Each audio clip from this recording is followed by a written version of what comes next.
Hadith number 12.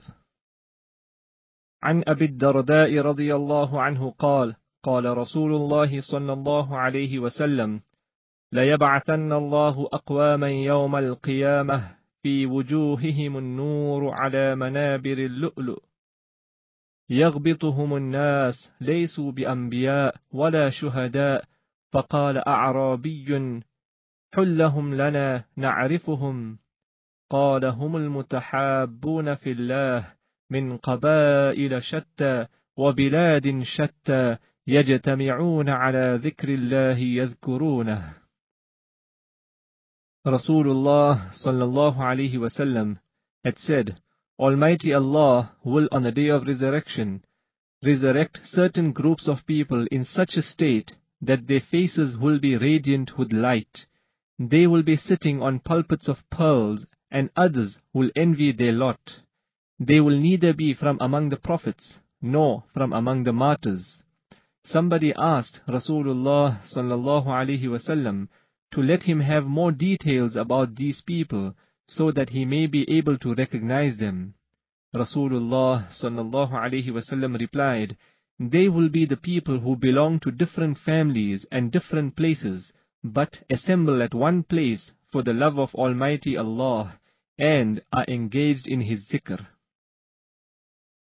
It is said in another hadith, in paradise there will be pillars of emeralds supporting balconied houses made of rubies and with open doors on all the four sides.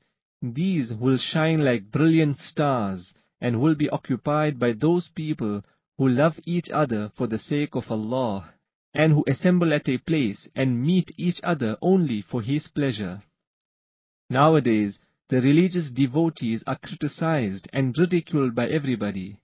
The people may reproach them today as much as they like, but the reality will dawn on them in a hereafter, when they will realize how these humble persons have been able to earn high fortunes and occupy such grand pulpits and such flats, whereas those who criticized and ridiculed them had earned nothing but misery and despair. فسوف ترى إذا انكشف الغبار أفرس تحت رجلك أم حمار. Soon the dust cloud will clear away, and it will be seen whether you are riding a horse or an ass.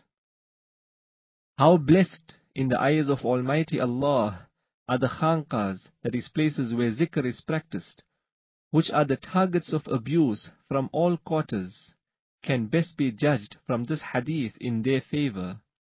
It is mentioned in one hadith that the houses where zikr is practiced shine unto the dwellers of the heaven, as do the stars shine unto the inhabitants of the earth. According to another hadith, Sakina, that is a very special blessing, descends on the gathering engaged in zikr.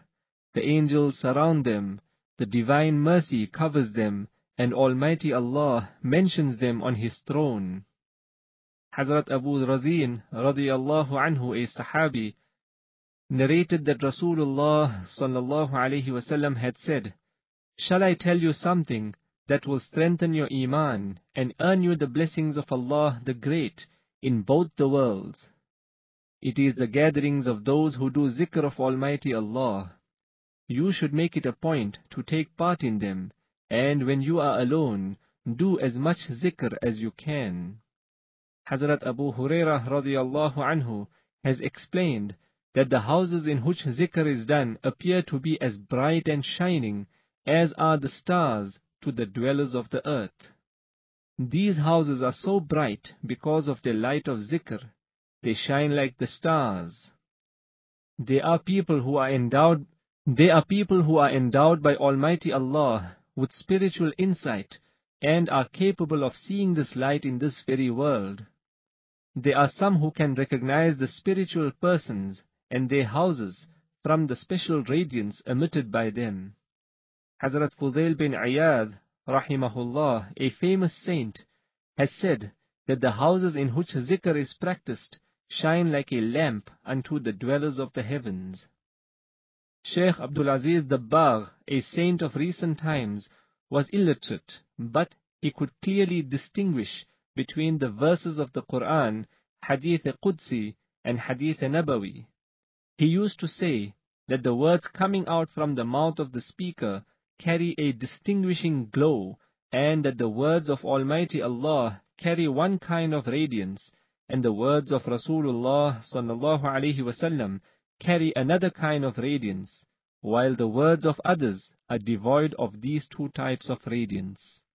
It is given in Tazkiratul Khalil, the biography of Maulana Khalil Ahmad, rahimahullah, that Maulana Zafar Ahmad had related, when Maulana Khalil Ahmad, on the occasion of his 5th Hajj, entered the Masjid al-Haram for Tawaful Qudum, I was sitting in the company of Maulana Muhibbuddin, who was one of the most trusted disciples of Maulana Al-Hajj Imdadullah Muhajir Makki, rahimahullah, and was well known for his gift of divine foresight.